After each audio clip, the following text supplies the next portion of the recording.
Good evening, ladies and gentlemen. Ladies and gentlemen, good evening. I don't know.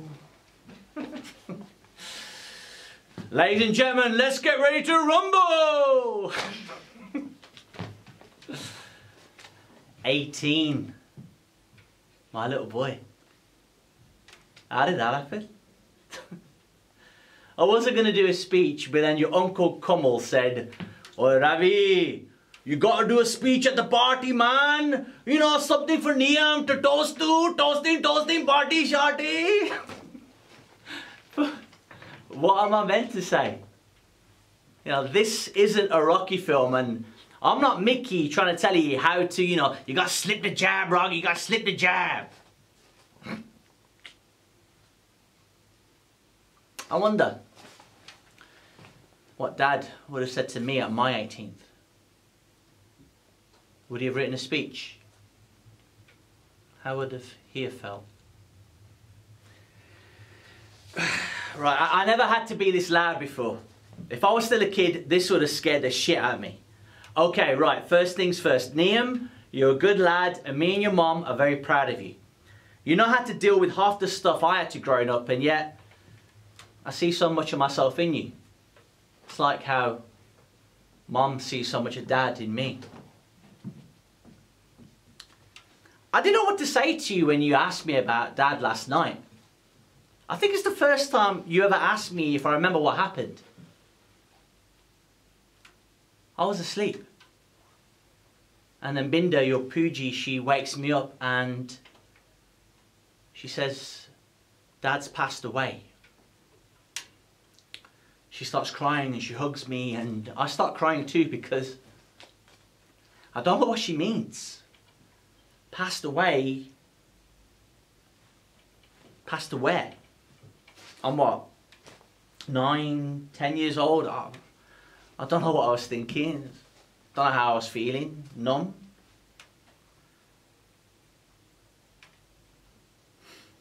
I still don't know what's going on. Was one by one people start coming to the shop, you know, they're crying and they're hugging Mom and they're saying all sorts of stuff, like most of it's in Punjabi, so you know I don't understand. But then I hear one auntie say, "Well, this will affect him for years." I still don't know what's going on as one by one more and more people start filling in the shop, grabbing Mom, hugging her. It's like I'm invisible. It's like no one can see or hear me. But it's Monday morning. So I get ready for school. I wash my face, I brush my teeth, I put on my Mr. T rucksack and I start making my way. I'm halfway up the road when Binda grabs me by my hood. "What you doing, Ravi? You don't need to go to school today." The funeral was tough, but what I remember most is when they brought Dad back home and we saw his body. Just purple. When the carriage came to take him away, outside the shop there was a mass of people. Dad was also a bus driver, so everyone in West Brom knew him. Chapman Street became a sea of tears.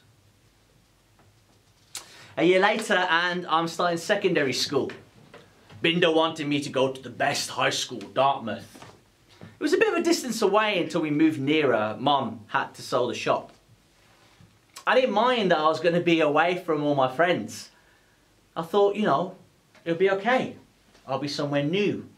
Somewhere where people don't know my deficiencies. That first year was horrible. Mainly because of all the mickey taking about our family name. I couldn't say anything to make them stop, so once again, ding ding, I let my fist do the talking. But unlike Rocky, I ended up in the headmaster's office, didn't I? "Mr. Marsh."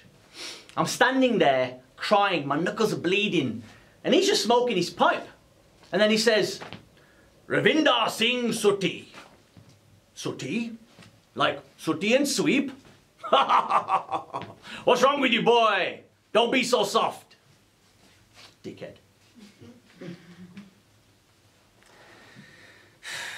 Things got so tough sometimes that I'd pretend I was having migraines just so they'd send me home. Mom would come and pick us up in our green van. We had to sell that too eventually. Even after all that, the teachers would still say the same thing, you know, like, it's okay, Ravi. You can help, you know, you can ask your dad to help with your homework. I had to remind them so many times. Eventually, I just got tired of saying the same thing, so I just stopped. I stopped talking altogether. I felt lost. I didn't understand things. The teachers would say things so quickly. I didn't have time to write it all down. And then I would feel weird or embarrassed if I had to ask a question. So when I got home, Binda answered all my questions, even if she didn't know the right answers. Once I asked her, what is a hat trick? And she said, Ravi, a hat trick is something only magicians do.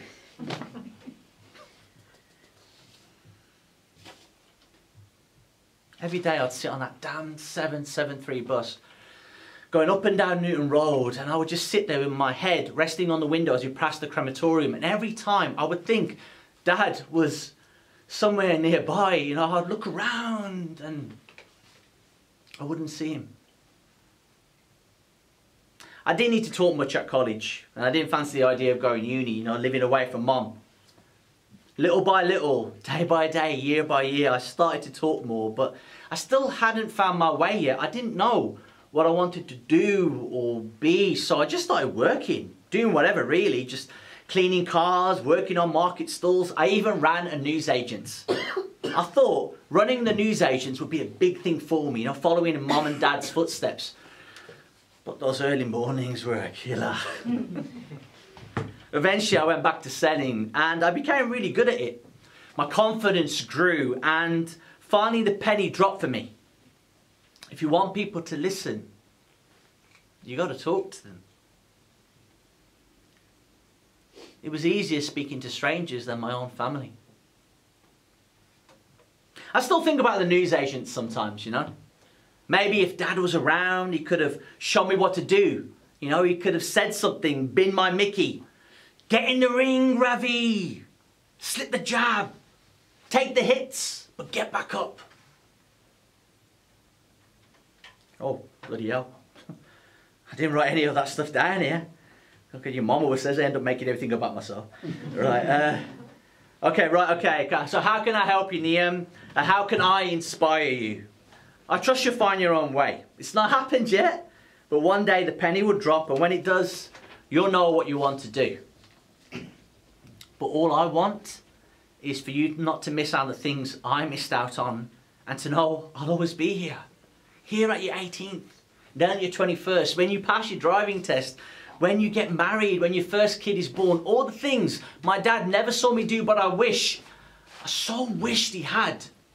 And whether you like it or not, you're having your first drink with me. That's why I bought that bottle of whiskey from Glasgow.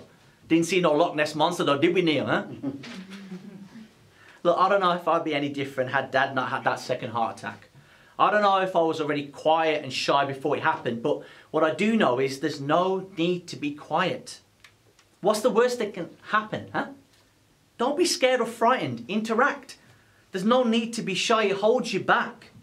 You've got to be confident. And listen. You've got to listen so you understand everything.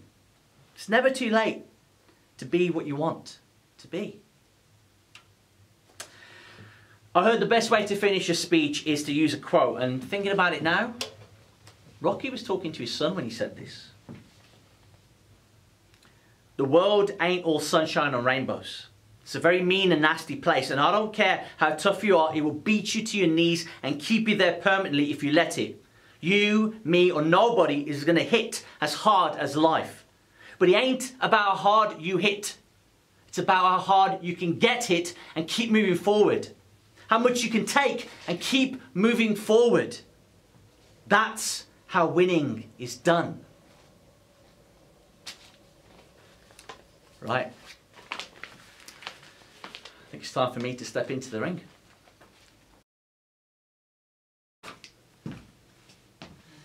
Ladies and gentlemen, happy birthday, Niam.